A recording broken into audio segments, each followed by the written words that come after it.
Homo Amor is demarcated by this new quality of evolutionary intimacy. Because reality is, and this is one of the core structures and the plot lines of the new story of value that we're validating now in 1,000 footnotes. And we need to resource those footnotes because we need to resource the research to validate all of those footnotes. But here's the sentence. Here's the sentence. We spent the last 5 years on this day and night, this one sentence. Reality is not just the progression of simplicity to complexity. Reality is the progressive deepening of intimacies. Can you get that in your body? Reality is the evolution of intimacy. And the new intimacy is evolutionary intimacy. And evolutionary intimacy means I'm intimate with past and present and future. Can you feel that? I'm intimate with past and present and future. And I can feel all of the future generations because I am all of the future generations.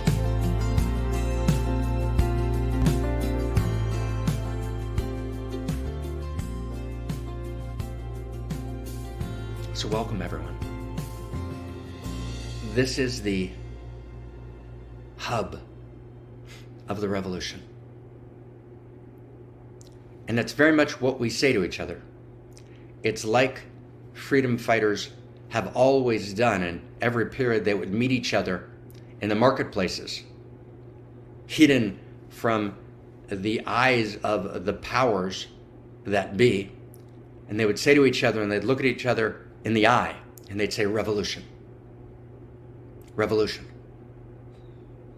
And all through history, there were people who looked at each other in the eye because they felt that something more was possible, that there was more goodness and more truth and more beauty and more depth and more justice and more integrity that was possible. And those people were not separate from evolution. They were incarnations of evolution. Because actually, evolution is not a theory that lives out there. Evolution is the pulsating throb of cosmos, quite literally, that lives in us, as us, and through us. We are evolution, quite literally, scientifically. All of evolution, quite literally, lives inside of us. And that pulse and throb of evolution poured through the lips of these men and women, the heroes. And they would look at each other in the eye, just like we're doing right now, and they would say, revolution. So with your permission, I want to look you in the eye. Let's look at each other in the eye. Revolution. Right, revolution. Yes, revolution.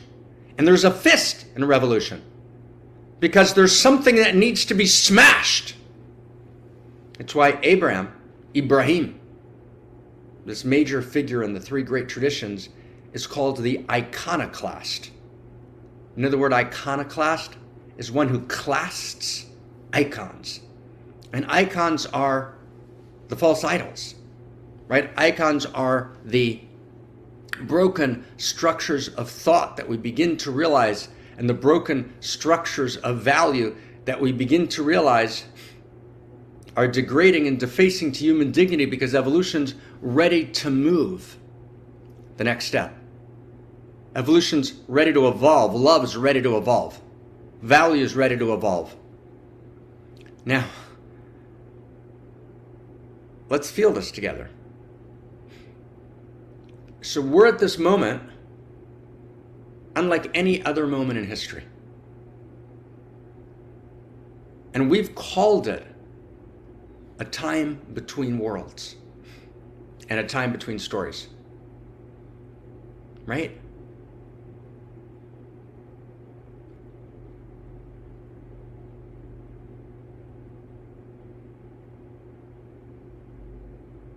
And the essence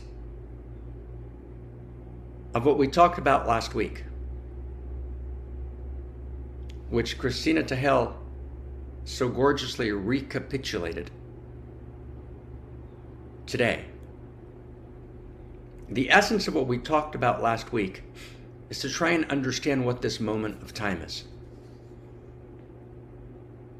And some of you were with us at the gathering of the Fellowship of the Pen, right? The Society of Mystical Editors, as we try and gather and generate in writing, the evolutionary sense makings we're doing here and in other places, to be able to download them into the source code of culture. We spoke about this again. And so I want to actually reapproach it now in setting our intention today. And see if we can restate it and clarify it. So we're at a time between worlds, we're at a time between stories.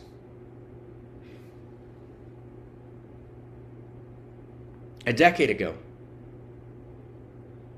I was privileged to share with many of you that we need to shift our focus, that we need to look very directly at existential risk. I asked everyone to read a book by Ramiz Nam called The Infinite Resource, which was a hard, sober look at existential risk, at least in part of the book. And I understood then, and my partner Barbara Marx Hubbard, my evolutionary partner who was with us the last 5-6 years of her life and co-founded with me One Mountain, Many Paths. And One Mountain, Many Paths is now co-founded by all of us, right? One Mountain, Many Paths is this place where the Unique Self Symphony gathers to make the revolution. So we had this realization a decade ago, we need to shift our focus to the meta crisis, to existential risk, to the possibility of catastrophic risk. But we understood that in order to address the meta crisis, we can't just address infrastructure, which means new technologies which will avert existential or catastrophic risk without changing anything essential in ourselves, which is the basic move of techno-optimism. Infrastructure changes. And we need to look at every infrastructure change, and they completely matter. And infrastructure changes are wildly important. And we would have actually endured a terrible famine in the last 20 years, right, if a particular scientist from Mexico, right, hadn't, and he won the Nobel Prize for it, hadn't developed an infrastructure change, a new way of doing agriculture. Infrastructure changes absolutely matter. But they're going to be insufficient to actually meet the meta crisis.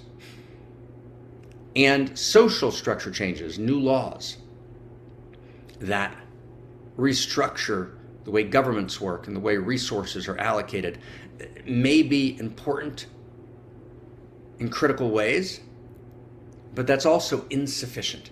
It's not going to take us home. We understood that we need a superstructure change, which means a change, an evolution in who we are. That's so big, my friends. And it seems so impossible, but it's not. Because actually it's part of the actual arc of the evolutionary impulse. The evolutionary impulse explodes in the first Big Bang. And for many years at Shalom Mountain, I would do a long meditation on what the stages of what we call these Big Bangs are. And then Jeff and Tom, pick that up in beautiful ways. And it'll be in Tom in our book. Right? So the first Big Bang is this explosion from no thing into the world of matter. Then we go through all the stages of the world of matter. We go through all the stages of the world of matter. The first Big Bang, cosmological evolution. And then matter triumphs in life. The second Big Bang. The second momentous leap forward.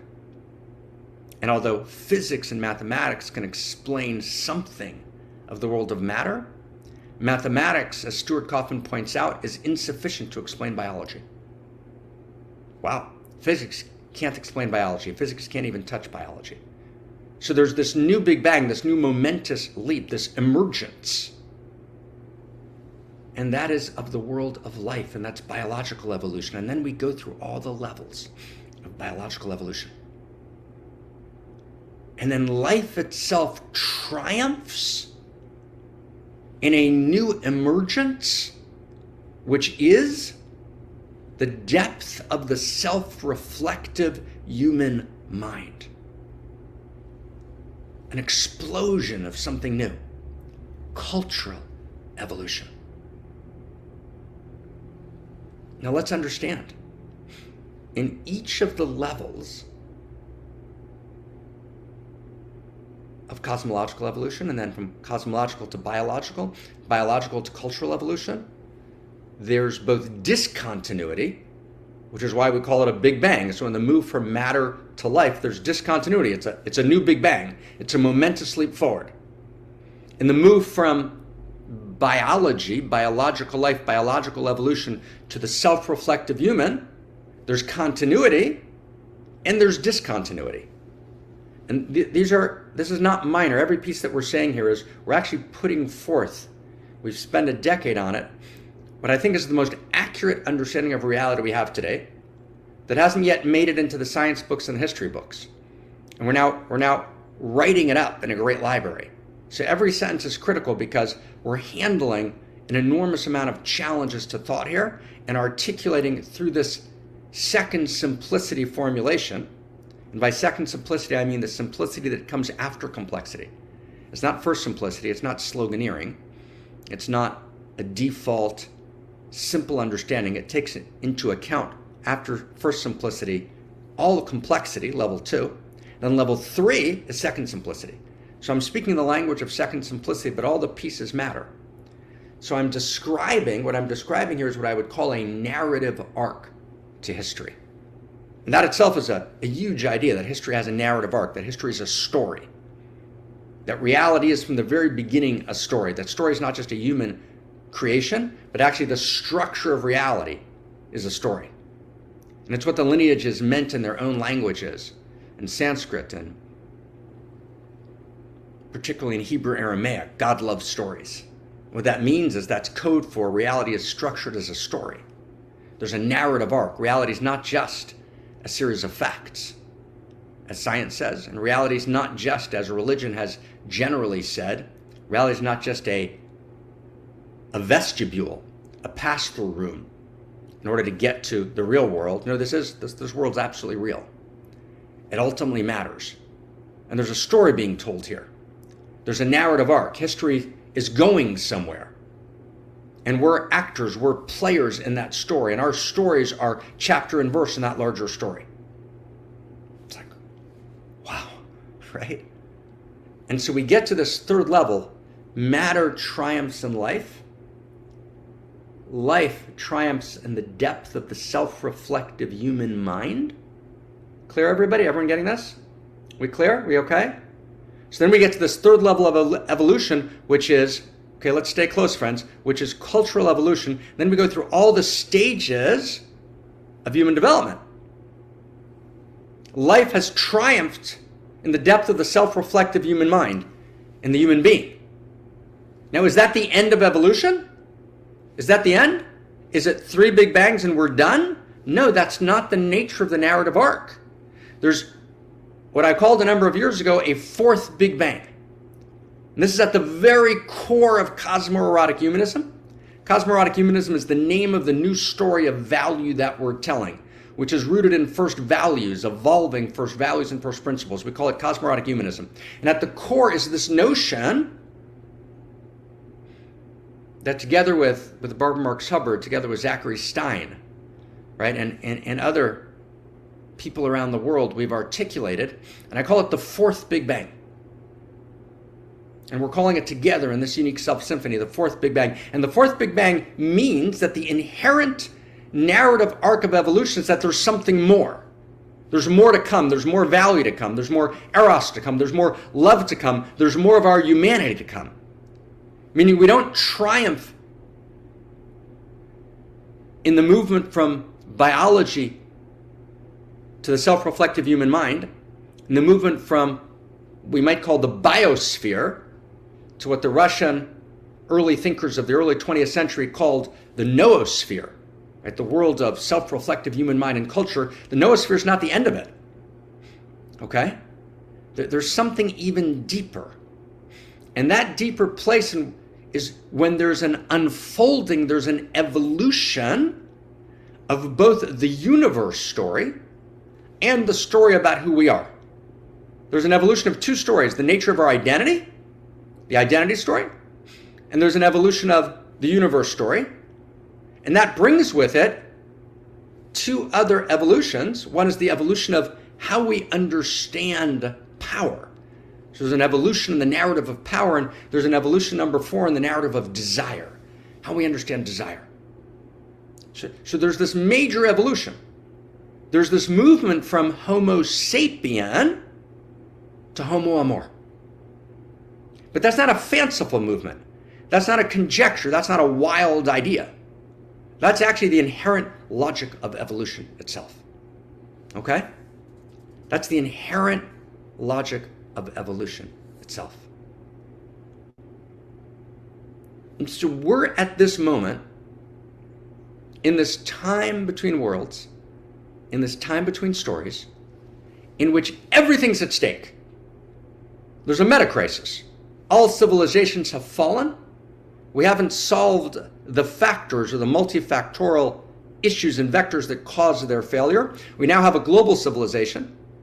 But now we have, for the first time, not only a global civilization, but exponential technologies, which have the capacity to destroy the global civilization, but in a way in which it will either be the end of humanity, an extinction event, or the emergence of the collapse of structures of humanity as we know it at its best. And what will emerge in its stead is a dystopian future in which dystopian versions of closed society actually dominate reality, which there's a radical breakdown, right, in the movements towards freedom and the movements towards deeper love and the movements towards democratization of greatness, the movements towards participation, which every human being knows that I have a unique self and I have an instrument to play in the Unique Self Symphony. We're going to move in an entirely different direction of closed societies, of an essentially a caste system, which you have an elite and everyone else, in which ecosystems break down, in which there's a hoarding of resources that creates a catastrophic view of the future. And there's a capacity to respond to that. So I want to do with you, and I want to ask if we can pull up now, friends, right, in our team, if we can pull up Bono's song, right, which is, talks about, we're the people we've been waiting for. So I want to put this notion, and I'm going to check the chat box, and you let me know when we've got that pulled up, friends. I'm going to open the chat box for a second. It's going to take a little open. So you guys let me know in the chat box when we have that up. And what I want to do is I want to just actually, right, as a meditation, just listen to that song. And then what I want to do with permission is I want to then recapitulate what this moment is, right, with a thought experiment, with a meditation. So we can actually see this moment more clearly, right, and set the tune, set the tone for what's possible, okay? So we're going to actually go into a meditation now. And we'll do this meditation through a song. And then we're going to respond, right, to that meditation. I want to see if we can lay this out and get clarity on this together so we actually know what this moment of time is, right? And to become intimate with this moment of time is huge. Part of becoming Homo Amor is to become intimate with this moment of time. So I want to do, with your permission, everybody, right, this huge Homo Amor meditation that actually changes us and changes the source code. Because we want to download this meditation, this study that we're going to do, right, into the source code itself. But we do that by becoming it ourselves. So are we ready? Christina? Just give me a note if we're ready. Okay?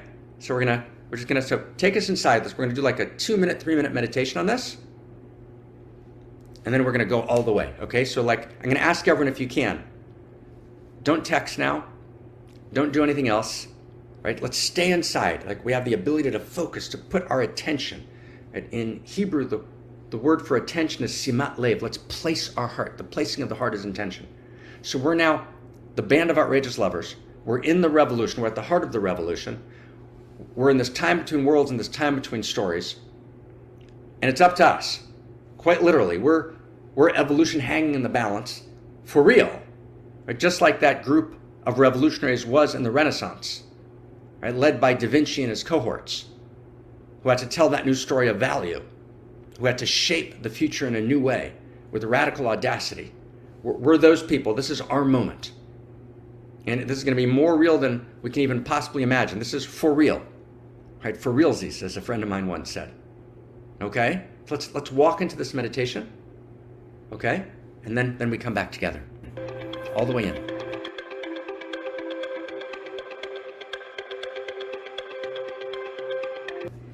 Here we go.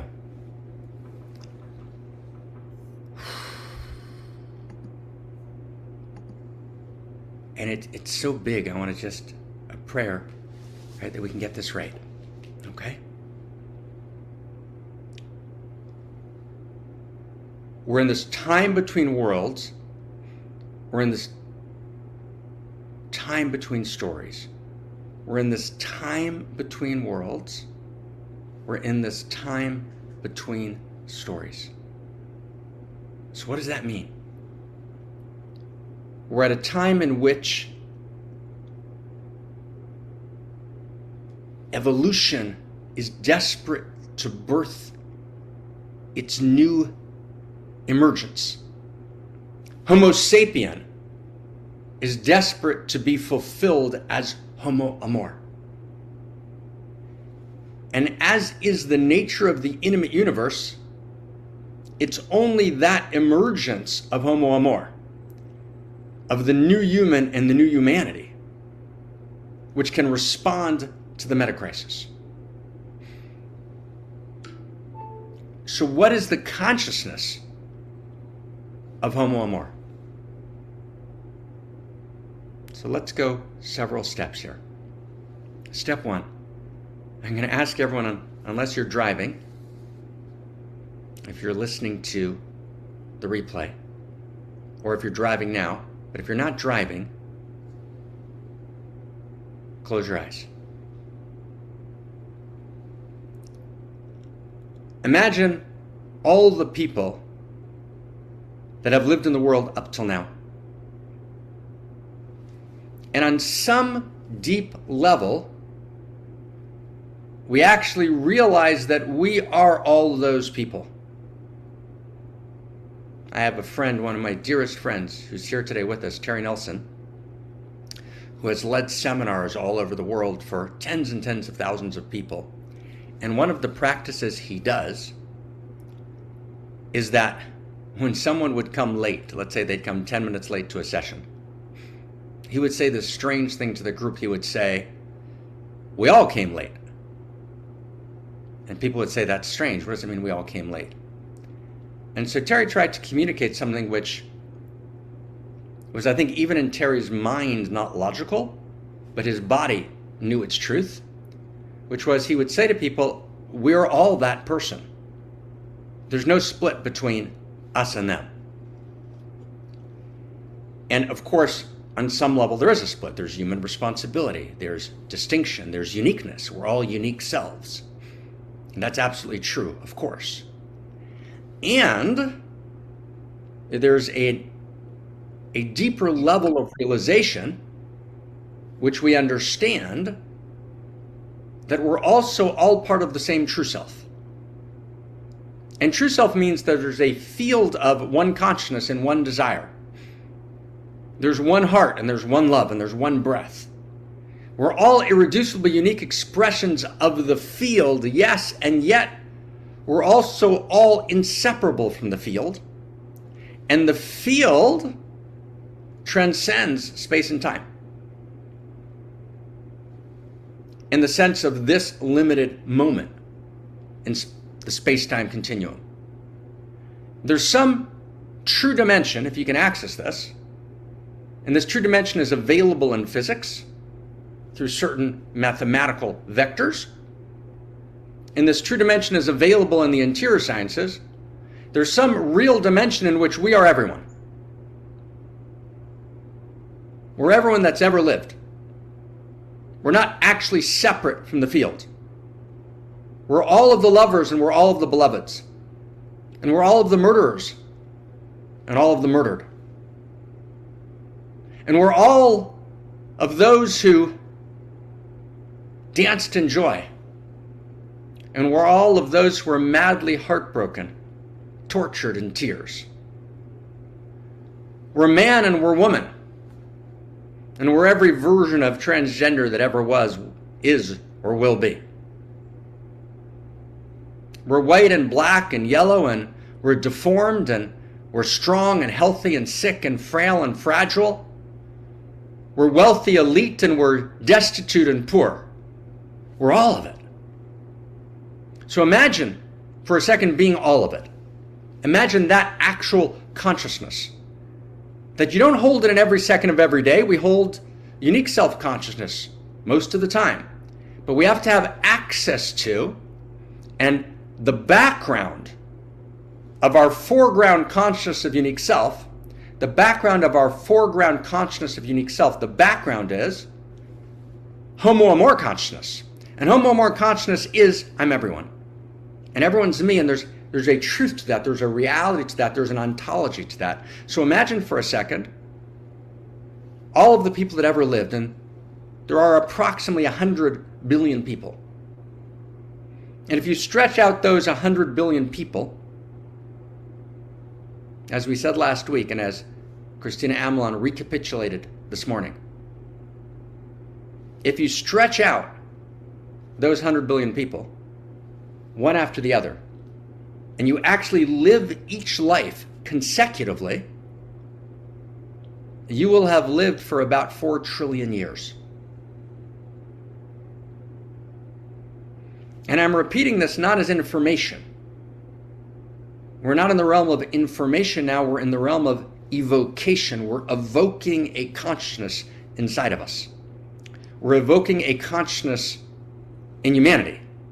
We're involved in, at this moment, quite literally, we literally are in this moment, the leading edge of evolution articulating its own nature, right? And it's happening now, and we are happening now because we are it and it is us. There is no leading edge of evolution someplace else. It's ours. It's ours to do, it's ours to be, it's ours to incarnate. So this leading edge of evolution wants to incarnate now. Right? Together. So imagine 100 billion people stretched out life after life. You've lived each life. You were all of the people, and you were there at the dawn of civilization, and you were in the earliest clans, and you were a hunter-gatherer as woman and man, and you were an early farmer, and you went through all the stages of farming, and you were a serf, and you were a vassal, and you were in the Chinese administrative bureaucracy, and you were one of the great Russian thinkers. You were there every place. You were in the Industrial Revolution, right? You were all through every stage of the Industrial Revolution. You were Engels and Marx, and you were the factory worker in Manchester, right? Wow. And this is actually where the great Russian thinkers would appear. And the vector of history, you were among those great, brilliant, stunning Russian thinkers who wrote in the mid-19th century for about 100 years, from maybe 150 years, from like 1800 till somewhere around the middle of the 20th century, there was this explosion of Russian thought that's unimaginably beautiful. And you were the best of China, the depth, the gorgeousness of China. You were the best of the Aboriginals in Australia. You were the best of it all. You've lived through all of those lives. They stretch out to 4 trillion years. Wow.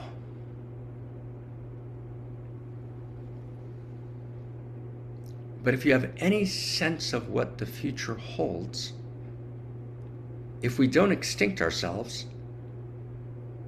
and we live even the average life of what a mammalian species probably lived. And I won't go through all the calculations here. But you can imagine that we've lived at this point approximately 0.5% of our lives. And if in fact we live longer than an average mammalian species, because if we don't extinct ourselves, we might assume that we've learned something about self-care that an average mammalian species hasn't learned, then at this moment in time, we're literally at the first breath. We're just a few breaths, a few seconds out of the womb. The future is big, it's vast.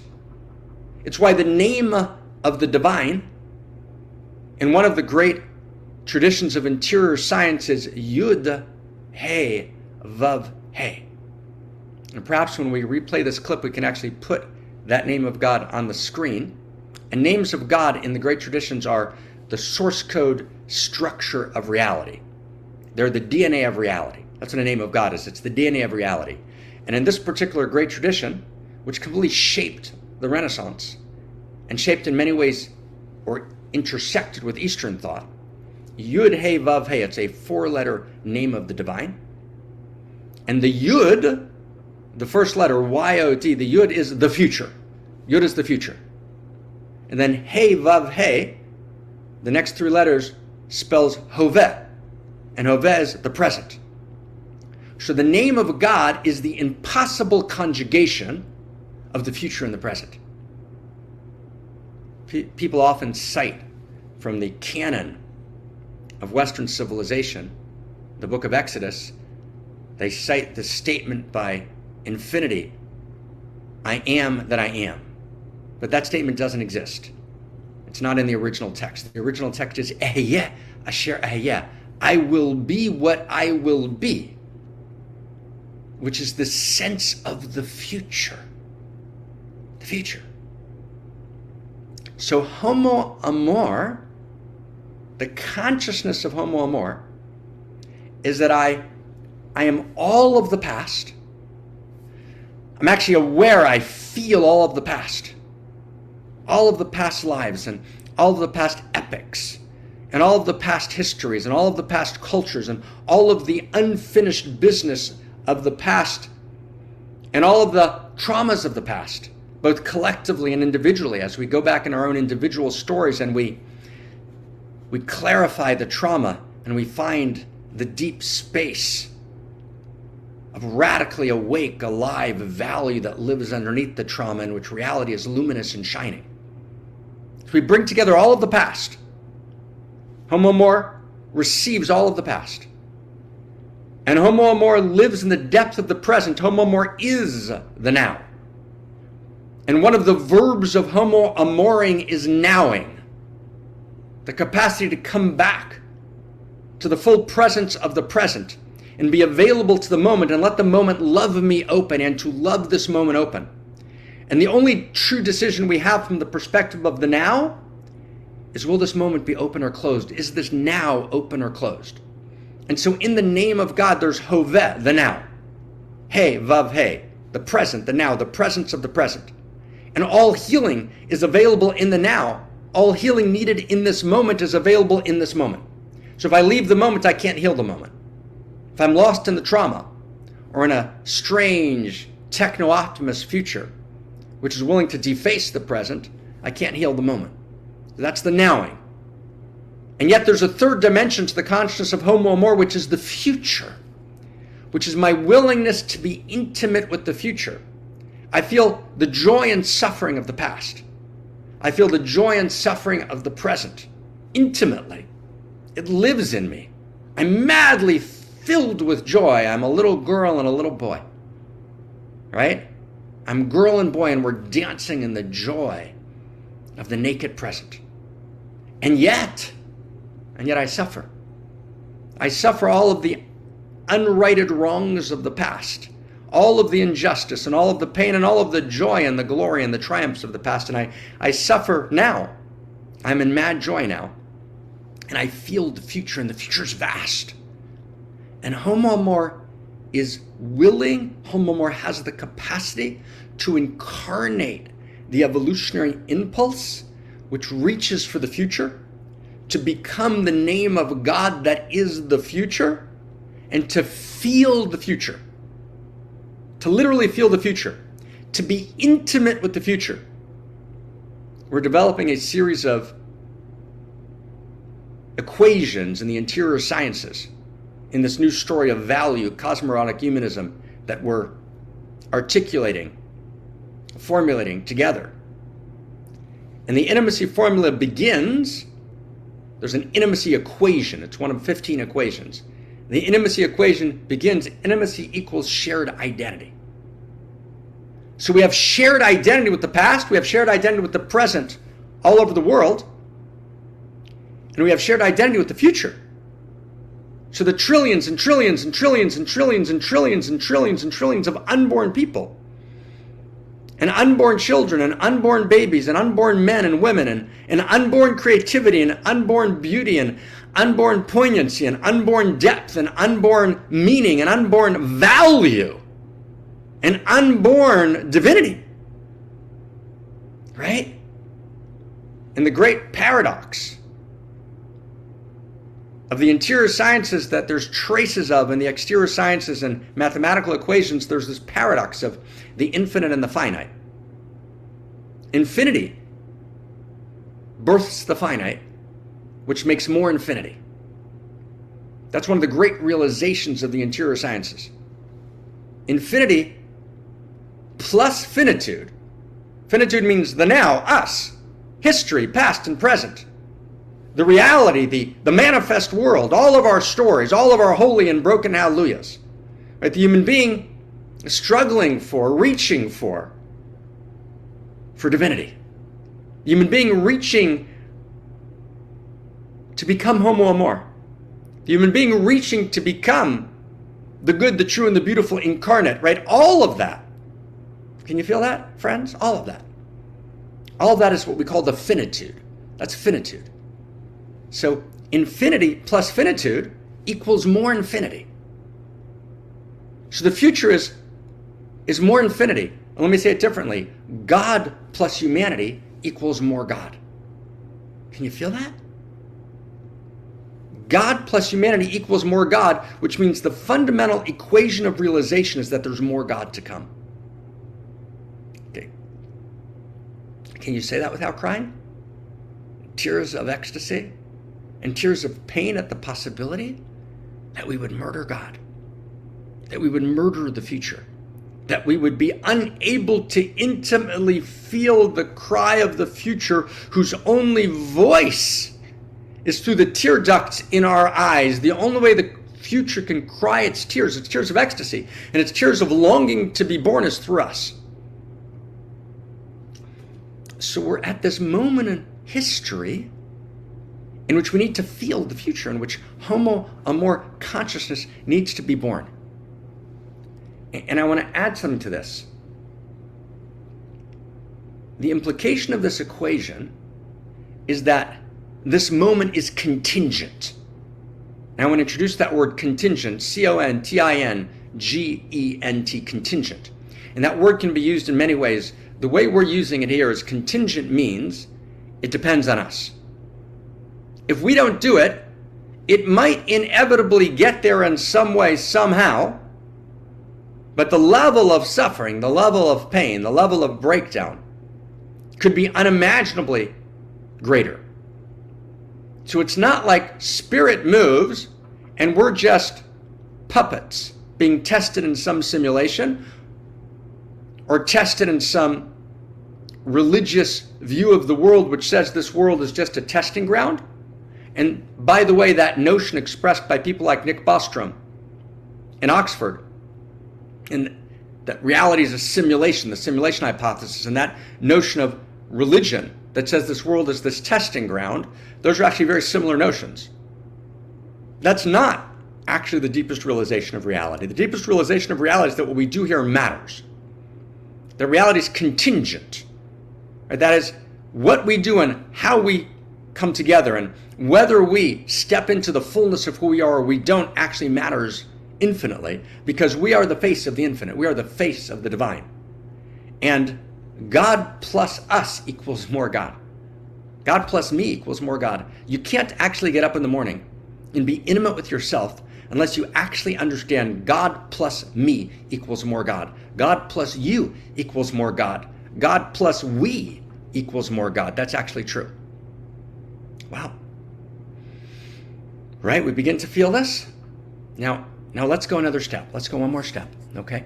Let's go one more step. Can we go one more step? How are we together? Let me just check us in the chat box. How are we doing? Okay, let's just check in and find each other for a second. Who's got a yes? Who's tracking here? Do we have some yeses? Can we feel this? Can we feel where we are, friends? Can we feel it? Right? Can we find each other? Like all the way. And if you can take a little time, just write a yes. Just so we can feel each other. Write a yes. And if you're sitting by and listening and watching while those people write yeses, step in, right? Yes is you're signing your yes on the lips of the divine. Yes! Right? It's yes! Right? It's yes! Yes! Yes! Yes! Yes! Right? That in that moment of orgastic explosion, what do? We cry, yes! And we cry out the name of God. This is the moment for yes! Yes! Yes! Yes! Yes! Yes! Yes, so let's look at this moment, friends. Let's become intimate with this moment. Let's become intimate with this moment. So in this moment in history, we're at what we called in the beginning of our inquiry, our meditation, we called it a time between worlds and a time between stories.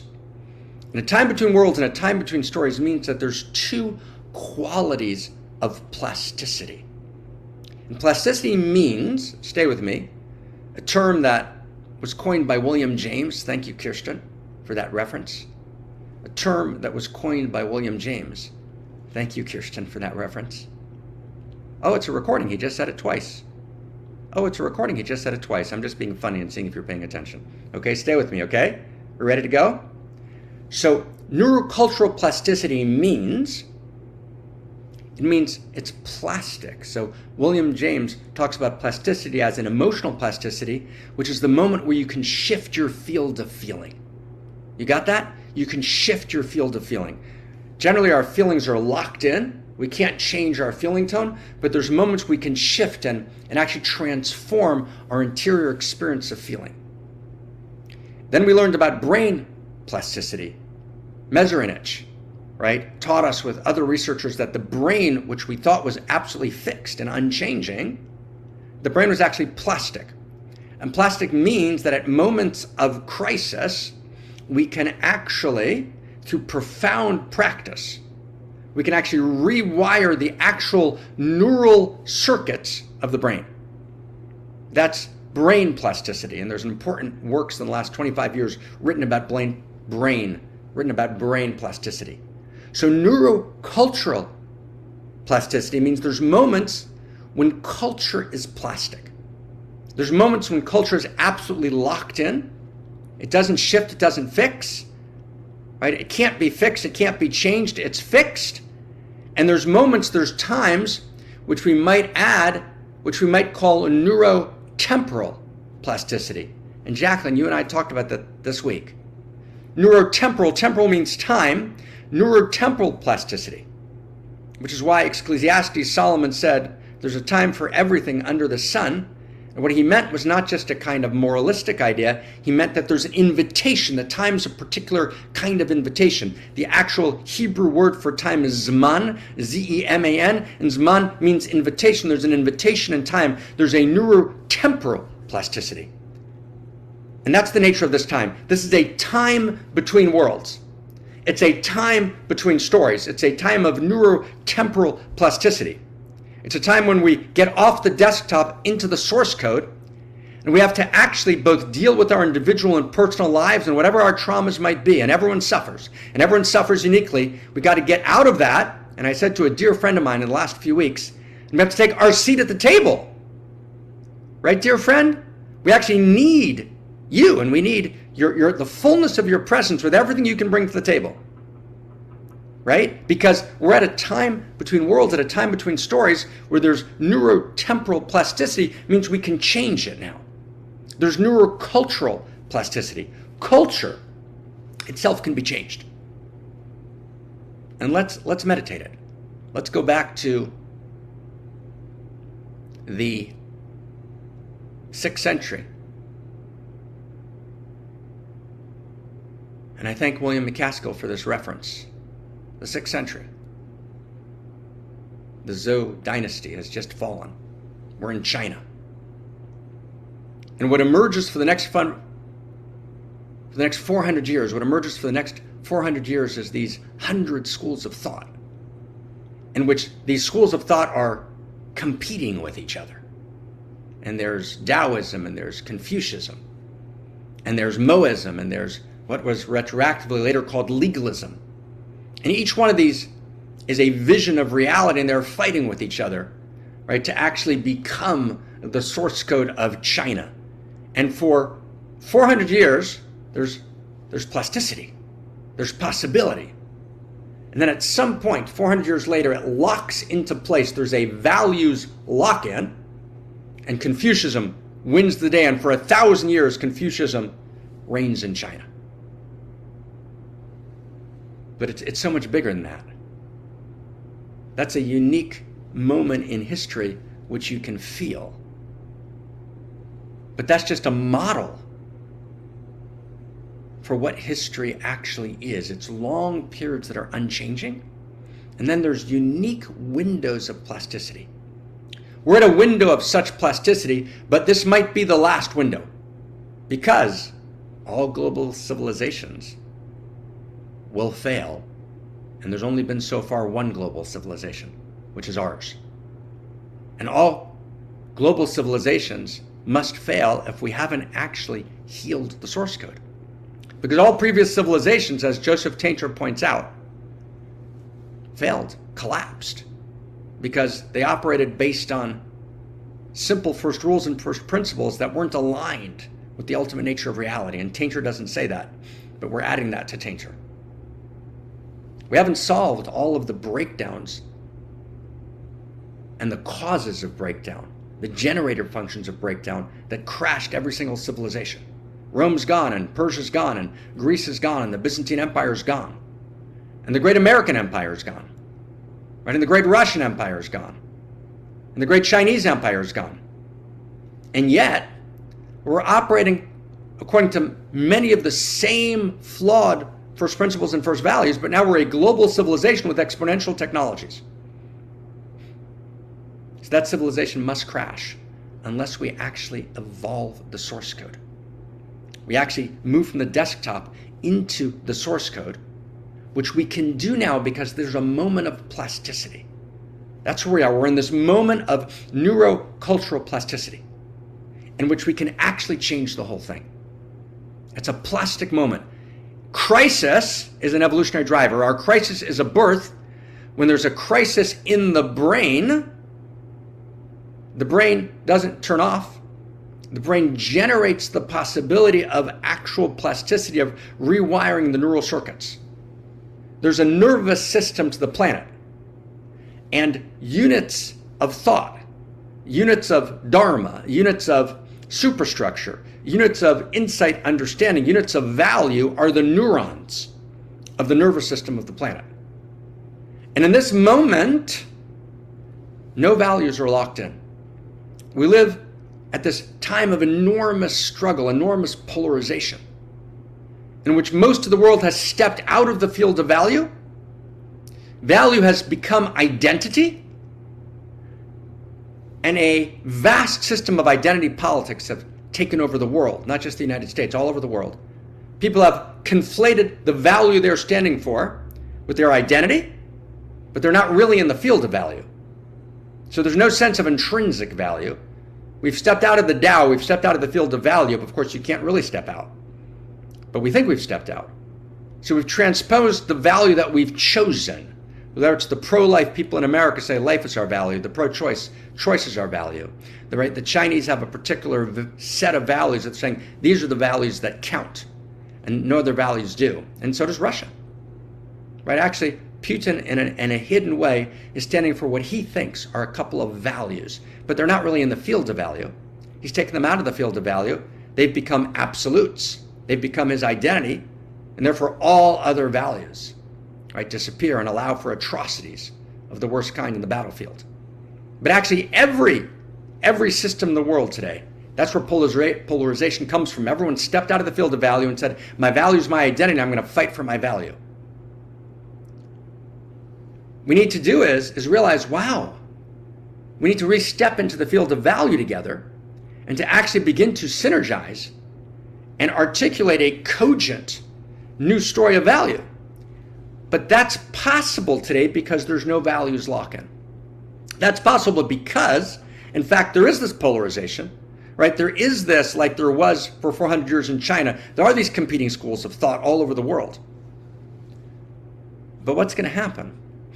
What's going to happen is that in a relatively short amount of time, this time between worlds, this time between stories, this window of possibility in which we're a global civilization, we're threatened with imminent collapse, either catastrophic risk or existential risk. There's a meta crisis. We can't look away. We can't bypass. And yet, there's possibility of unimaginable kind. Because actually evolution is the possibility of possibility, and all of the energy of evolution that was there at the moment of the Big Bang literally lives in us on this call right now. Lives in reality right now. We can generate a new future if we just become intimate with the future and we hear her call. So on the one hand, there's metacrisis. On the other hand, it's a culturally plastic moment. It's a neurotemporally plastic moment. We can actually do something. We can actually shift. And what do we need to shift? What do we need to do? What's the actual demand and invitation of this moment? So there's two things we need to do. One, we need to reanimate open societies. Open societies need to understand what they stand for. Open societies need to move beyond the postmodern moment in which value was collapsed, deconstructed. Modernity began the deconstruction of value, and postmodernity, which is really modernity on steroids, as Habermas points out, completed the deconstruction of value. So we need to step back into the field of value, number one. And we need to animate the values of freedom, the values of liberty, the values of uniqueness, the values of choice, right? The good, the true, and the beautiful as realities in cosmos, and not materialist constructs in which we vie for power because there is no field of value, which is how Foucault, at least early Foucault, understood reality. So we need to reanimate open societies, so in this great battle with closed societies, we actually emerge triumphant, right? Actually, open societies need to emerge triumphant in this moment of time. We actually need to save the best of Western civilization. We need to know that that actually needs to happen. That's one. That's one. Because if that doesn't happen, here's what will happen. At some point we're going to reach, I'll just give you one vector. At some point we're going to reach AGI, some version of artificial general intelligence. That's one of the imminent existential risks. And it's going to be sometime in the next 20, maybe faster, maybe 40, 50. The vectors are unclear, but it's real. We don't exactly know how it's going to happen. It might look differently than we think, but one very real scenario is we'll reach artificial general intelligence. And I'm going to give you just one scenario. There's multiple scenarios. There's utopian scenarios and dystopian scenarios, but I'm going to give you one very serious scenario that has a significant and real possibility. And you wouldn't cross a bridge that's about to fall if there's a 30% chance it's going to collapse, and you and your family are going to collapse on it. But those are the percentages we're talking, possibly significantly greater. One country, let's say a closed society, let's say China, achieves artificial general intelligence. That will allow them in a year or 2 years to exponentialize their military and to exponentialize their economy, and they will quite quickly dominate the planet. They'll own the planet. But they're going to own the planet not in the way that you would 1,000 years ago. They're going to own, as it were, the entire computational planetary stack, because everything moves through that computational planetary algorithmic machine intelligence stack. An ultimate internet of things in which affective computing, which means affective means emotional, right? There's sense detectors every place, right? Accutated eyes and ears every place.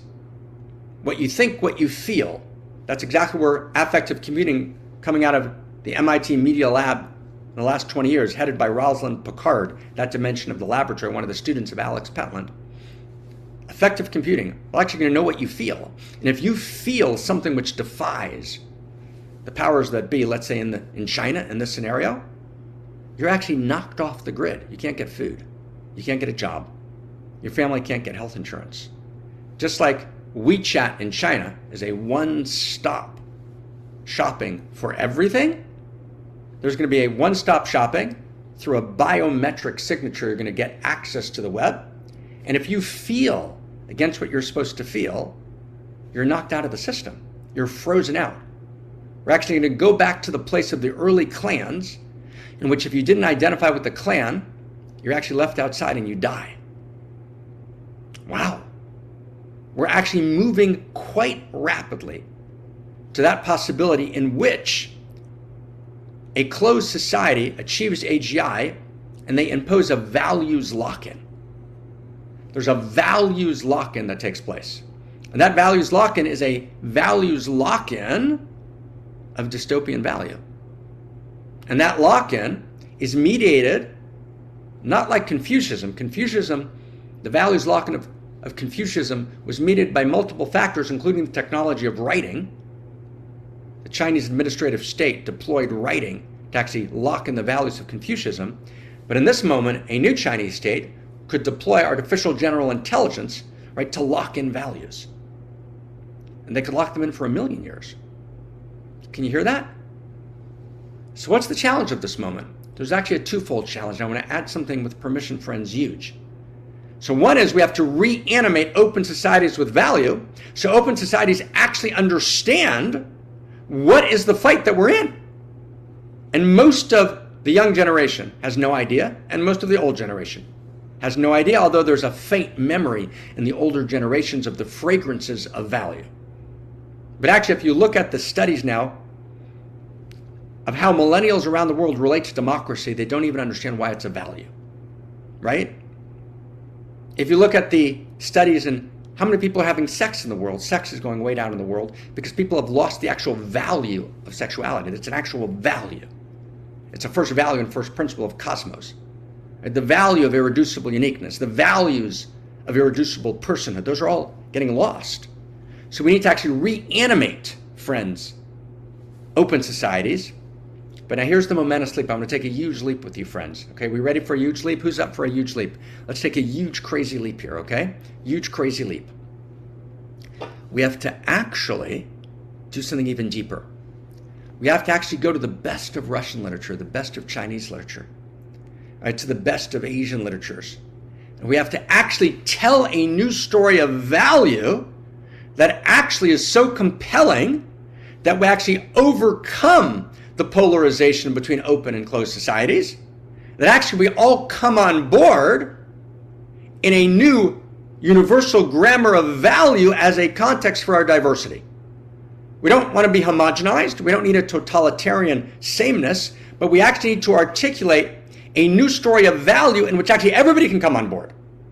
But actually, Xi and Putin, and I don't mean them specifically, and their circles of advisors, I don't even mean them specifically, but that movement that's driving those kind of totalitarian closed systems, they actually look at the West and they think the West is a postmodern wasteland that's not standing for anything, that there's no sense of alignment with nobility and with noble sacrifice and with grand vision.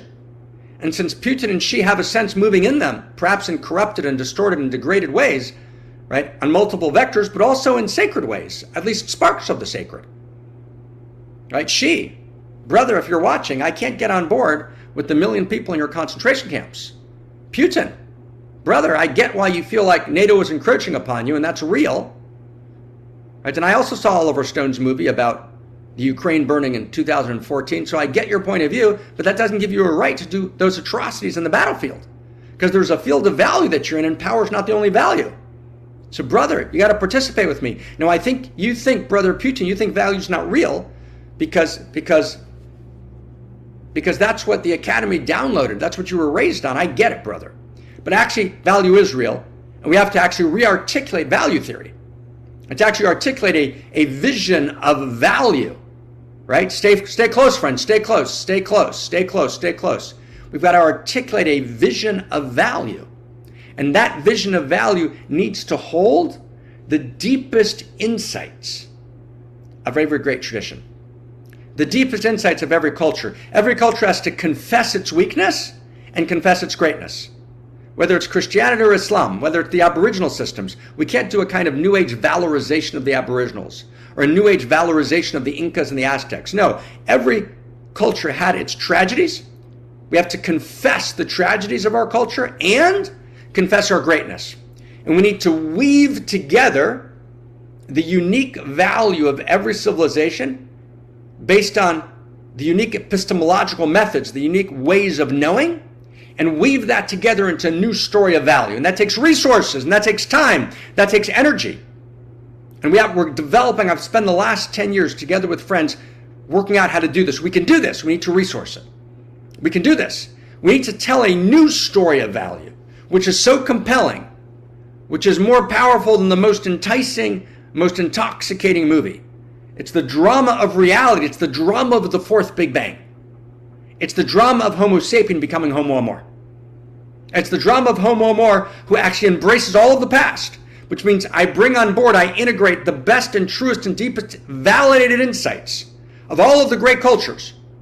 And I confess their weaknesses, I confess their greatness. We. And we weave together the best of the present, and then we weave together, right, motivated by, animated by the voices of the future that live in us, and we create something new. We are the new name of God. We are the impossible conjugation of past, present, and future. Right? We're at this time between worlds. We're at this time between stories. We're at this moment before a potential values lock-in, in which it's open. And we need to articulate a universal grammar of value as a context for our diversity. Right? Wow. Well, can you hear that, friends? Can you hear that? Can you feel that? That's actually possible. You might tell me it never changes. Friends, it always changes. The one unchanging law of history is that it always changes. And what causes the change? What causes the change is always a new story of value. But at this moment, we need to put together not a declared story, but a validated new story of value that integrates the deepest validated insights of everyone. So everyone, friends, has a seat at the table. This won't be possible after X amount of time passes. So I know, I get, friends, we got to pay attention to everything in our personal lives. And if we're battling health, we have to pay attention to health. And if we're working in our nuclear family, we have to work in our nuclear family. And we're working in our traumatized systems, we need to work in the traumatized systems. Yes, and all those commitments. All of our holy and broken hallelujahs need to be at the table. And they don't exhaust us. And they can't. And we need to step up and get out of our own way and take our seat at the table of history, which is the telling of this new story of value. And practically, at the center, we need to hire 3 people to do key pieces of research in this. So we need to fund that. We need to resource that. Yes. We don't need to pay me a salary. I don't take a salary. Okay? I want to get that out of the way. No ego here. Let's get it out of the fucking way. Right? No salary. Right? No drama, no egoic building of organizational structures, right? No win-lose metrics, which organization is building bigger, and none of that. Let's get that all out of the way. That's why I don't take a salary, right? What do we need to do? But we need to hire a bunch of researchers, Chinese, Russian, right? Great traditions, right? Editors, right? So we need to actually up-level to the next level. We need to resource and up-level this to the next level to actually articulate a story of value. And I want to tell you something, like shuddering as I tell you. This can be done. This is actually doable. And together with Barbara, together with Zach Stein, together with my friend Daniel, together with I spent the last 10 years thinking about this day and night. This can be done. We actually can tell this new story of value. It's fully possible, right? Which is a new universe story. It's a new story of identity. And it's one in which Russia looks at it. Tens and tens of millions of people in Russia, hundreds of millions of people in China, and they read the story and they say, oh my God, yes, we're in this story. We're not out of this story. Across the Americas, south and north, across Antarctica, right? And let the penguins come on board. And across Africa, right? Across Asia, every place, in Australia. And what's going to allow us to do, can you take one more leap with me? Who can take one more leap? Who's up for taking one more leap? Who can take one more leap, okay? Right? Let's take one more leap. One more leap, right? I completely get, friends, stay close. I completely get that there is genuine evil taking place in the world today, in different vectors in the world. And I know that there's evil taking place, and I want to just name it clearly. And I apologize, Mr. Xi, and I apologize, Mr. Putin, but you guys are responsible for the perpetration of atrocity. That's evil. And evil is the opposite of live. It spells live backwards, right? It's the opposite of aliveness. And I know that there's also corruption and degradation that's lost millions of lives, that's taken place through the medical industrial complex, right, in the West. And I'm not arguing for a moral equivalency. I'm saying that evil has many facets and many faces and many forms. And I know that all of us need to atone for what we need to atone, but we need to move forward together. And if it's going to be a clash of open and closed societies, let us gird up as open societies and articulate a universal grammar of value so we know what we're fighting for. And at the same time, let's vision a possibility beyond even that polarization. Let's vision a shared grammar of value, which everyone can come on board, and it can be done, right? It can be done. Wow. So I want to just ask everyone, who trusts that it can be done? And if you can feel the trust, who trusts that it can be done? Let's just pour, can it be done? Yes, it can. Right? It can. I trust that it can be done. I trust you. I got to start there. It's very easy to say no.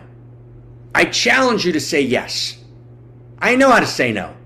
It's very easy to say no. I challenge you to say yes, to have the courage to say yes. It can be done, right? It can be done. It can be done, right? Do you have, I ask every one of the yous here, do we have the courage to say yes? Yeah, we might have gotten something wrong here. You can focus on, right, oh, right, this is what they got wrong. Oh, Mark got this wrong, and Mark got that wrong. I challenge you to move beyond that contraction, because that's a contraction in you. I acknowledge, let's say I got 20 things wrong. Got it, I got 20 things wrong. That's a given. Take that as a given. I got 20 things wrong. But feel the possibility. If you don't feel the possibility, you can't feel Homo Amor. And you actually don't understand evolution. I'm challenging you here. Whoever the you is, I'm challenging you here. Right? Evolution means the possibility of possibility. And the possibility of possibility is that quarks become culture. That mud becomes Mozart. That bacteria becomes Bach. Right? That slime becomes Shakespeare. So I'm not swearing by every detail of what we said. I'm saying, oh my God, fire spreads. It can be done. We're visioning it. We're feeling it. And by feeling it, by visioning it, by articulating it, by speaking it, we're speaking it into existence. Right? Vayomer Elohim, and the divine spoke. And the speech itself, the speech enactment creates reality. And remember, God plus we equals more God. So we, right, our story, our coming together here in one mountain, this revolution, this one mountain, many paths, right? We can do this. It's not someone else is going to do it.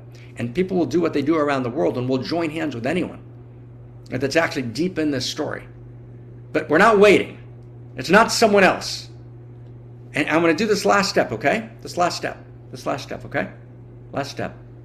Do you want to know if it's your responsibility? Do you want to know if it's your joy? Do you want to know if you and I have a seat at this table? I'll tell you how to know. Here's how you know. Is there any part of you that got any of this? So if there's any part of you that got any of this, if this made any sense to you at all, that means that it's yours. You get that? Because if you didn't have the consciousness that it made sense to you, you wouldn't be here. You wouldn't be in the circle. And to the overwhelming majority of the world today, this would make absolutely no sense. Do you get this? But if you felt this in any way, right? Okay, I got this wrong. Take it as a given, right? You don't like my shirt, you don't like me, you don't like my glasses, I got 10 things wrong. Take that as a given. Let that go. Did you get any of it? Did any of it speak to you? Could you feel the possibility of possibility alive and moving and pulsing and throbbing in you for even a split second? Could you get, even if you didn't feel pulsing and throbbing, did you get like a sense for a second? If you got it even for a second, then it's yours. Okay? So if you got it for a second, I'm going to ask everyone. Right? I'm going to ask everyone, just say, it's mine to do. Even if you've already written in the chat box. Let's see if we can just explode. It's mine to do. It's mine to do. It's mine to do. Who can say it? It's mine to do. It's mine to do. And I'm going to do this before it's ours. First, it's mine. It's mine. It's mine to, in my life, in my personal life, in the trajectory of my being and becoming. It's mine to do. I was born for this. My consciousness understands this. I live at a place in time, right, and with a possibility that I can actually be here, and this is not a coincidence, and there's an intimacy in our meeting, and there's a vector in which we come together as a unique self symphony. It's mine to do. It's mine to do. And see, can we take this one level? Can we take this one level up? Oriana, yes. I'm so happy to see Oriana. It's mine to do. And I'm the chosen one. I'm the chosen one, right? And let's see if we can take this up one level. Unique Self Symphony. It's ours to do. It is ours to do. We're your unique self symphony. It is ours to do. And are you willing to write one more time? Can you second it? Write it one more time. It's ours to do. All of ours. It's ours to do. Let's explode it. It's ours to do. We are in this moment birthing the next level and the next possibility of unique self symphony. It's ours to do. That this is a moment of neurocultural plasticity and neurotemporal plasticity. We're at a time between worlds, we're at a time between stories, and the fourth big bang needs to happen through us. Because who are we? We are evolution. We are the personal face of the evolutionary impulse. And the next level of intimacy in the world is evolutionary intimacy. And Homo Amor is demarcated. It's ours to do. Homo Amor is demarcated. Homo Amor is demarcated by this new quality of evolutionary intimacy. Because reality is, and this is one of the core structures and the plot lines of the new story of value, that we're validating now in 1,000 footnotes. And we need to resource those footnotes because we need to resource the research to validate all of those footnotes. But here's the sentence. Here's the sentence. We spent the last 5 years on this day and night, this one sentence. Reality is not just the progression of simplicity to complexity. Reality is the progressive deepening of intimacies. Can you get that in your body? Reality is the evolution of intimacy. And the new intimacy is evolutionary intimacy.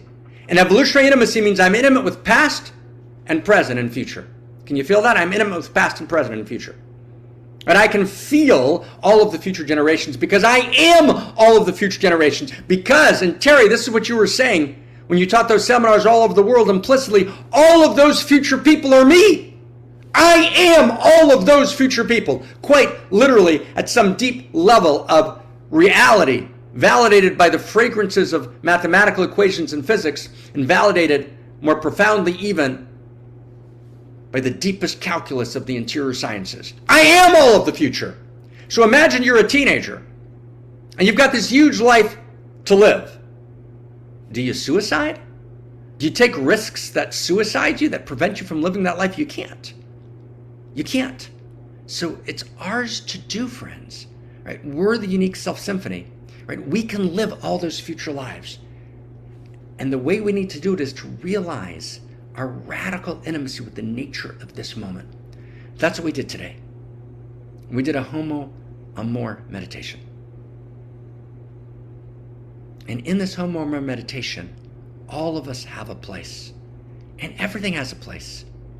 Friends, our suffering has a place, and I want you to understand that.